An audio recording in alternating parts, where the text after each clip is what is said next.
Panginoon, iligtas mo kami sa lindol. Sa ngalan ng Ama, ng Anak, at ng Espiritu Santo. Amen.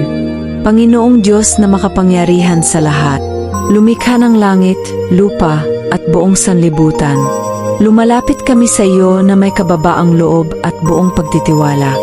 Sa gitna ng pagyanig ng lupa, sa takot at pangambang dulot ng lindol, ikaw po ang aming kanlungan at sandigan. Panginoon, iligtas mo po kami sa sakuna. Pangalagaan mo ang aming mga tahanan, pamilya, at pamayanan.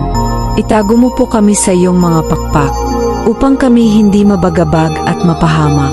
Patibayin mo ang aming loob, upang sa gitna ng lindol ay manatili kaming kalmado, maingat at mapagmatyag. Gabayan mo ang mga tagapagligtas, mga bombero, pulis, medical team at volunteers.